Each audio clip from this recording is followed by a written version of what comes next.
Annyeonghaseyo and welcome back to my channel again. Jadi beberapa waktu lalu aku udah baca beberapa novel karya Keiko Higashino dan jujur itu cukup adiktif dan seru banget buat ngikutin serialnya.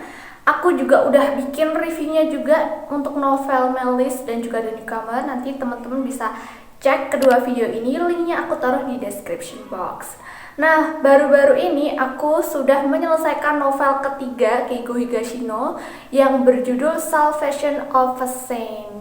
Dan aku udah gak sabar banget pengen share gimana review dan juga opini aku tentang novel tersebut. Tapi sebelum lanjut ke videonya, jangan lupa untuk klik like-nya dulu dan bantu algoritma YouTube supaya video ini bisa menjangkau lebih banyak orang. Udah? Thank you! So, without any further ado, langsung aja yuk ke reviewnya. Oke guys, karena aku tuh bacanya lewat skrip, jadinya tidak punya buku fisiknya. Tapi semoga tidak mengurangi esensi dari video ini ya. So, langsung aja kita move on ke sinopsis cerita dari novel Salvation of a Saint ini. So, untuk sinopsis dari Salvation of a Saint ini menyuguhkan cerita tentang kasus pembunuhan seorang direktur di Tokyo bernama Yoshitaka.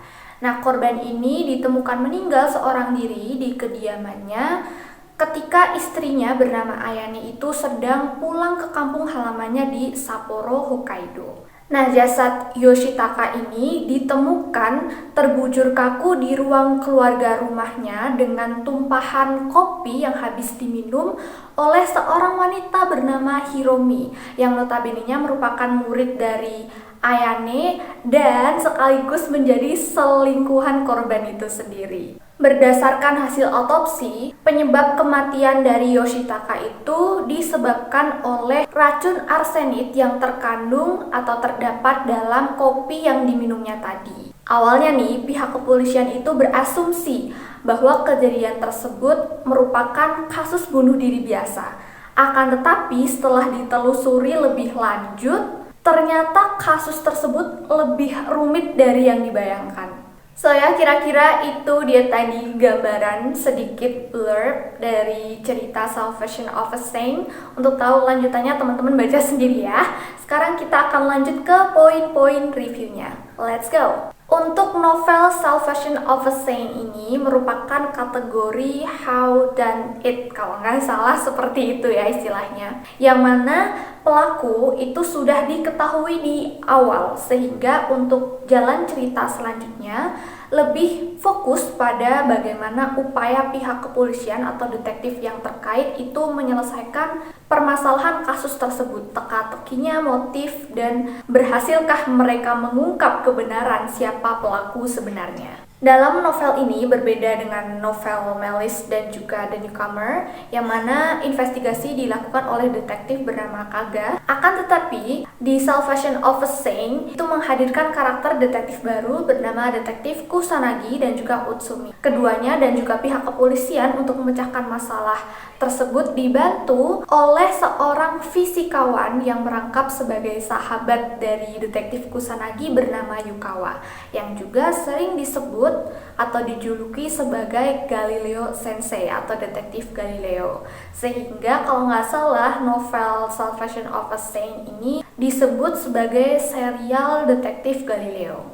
Awalnya aku mengira kayak nggak bakalan seru gitu ya kalau pelakunya itu sudah disebutkan di awal cerita. Akan tetapi setelah aku baca ini novel, aku tetap dibuat tercengang dengan beberapa alur ceritanya. Gila sih. Kenapa aku sampai dibuat tercengang padahal notabene-nya aku tuh udah tahu siapa pelaku dari kasus pembunuhan tersebut. Tetapi yang bikin aku heran dan gak habis pikir adalah bagaimana pelaku ini merencanakan pembunuhan tersebut. Itu tuh bener-bener yang rapih dan sudah dipersiapkan dengan matang, sehingga pihak kepolisian ini sampai kelimpungan gitu untuk mengungkap teka-teki kasus tersebut.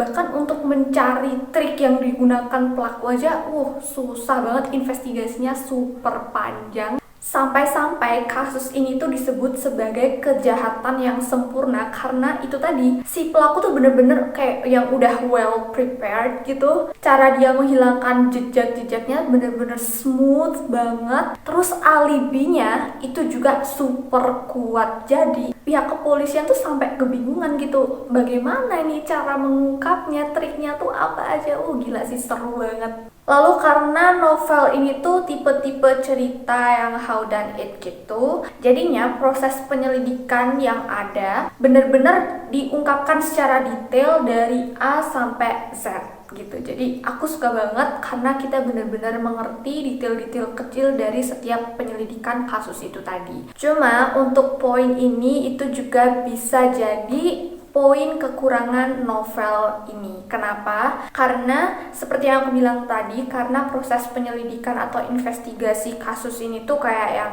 benar-benar detail dari A sampai Z, sehingga alur ceritanya itu juga lumayan lambat gitu. So, untuk beberapa orang ini bakalan rada bikin boring gitu. Cuma kalau untuk aku pribadi sih enjoy aja dan gak expect aku bakalan seneng banget ngikutin jalan ceritanya. Kalau dari segi cerita, ini juga super gila karena ketika asumsi-asumsi itu sudah mulai mengerucut nih, tiba-tiba muncul kasus lama yang ternyata memiliki keterkaitan dengan kasus pembunuhan Yoshitaka. Dan ketika keduanya itu dipertemukan, akan muncul plot twist yang kemudian menjelaskan pada pembaca tentang background dari cerita atau kasus pembunuhan tersebut dan juga motif si pelaku. Lalu untuk plot twistnya itu sendiri menurut aku bagus, cuma nggak yang sampai bikin mind blowing, bagus banget ini gila sih gitu, enggak. Tapi juga enggak yang B aja gitu, ngerti kan maksudnya? Tapi kalau ditanya buku ini recommended atau enggak, aku bakal jawab yes, sangat-sangat recommended dan aku kasih rate 9/10 karena memang bagus guys, dan teman-teman juga kayaknya nggak bakal nyesel kalau baca buku ini. So ya, kira-kira itu tadi review dari aku. I think that's all for today's video. I hope you guys enjoy it, and if you guys like this video, please give me a thumbs up. Subscribe if you haven't already, ring the bell, share this video, and if you have any requests, please comment down below, and I'll see you guys on the next video. Annyeong!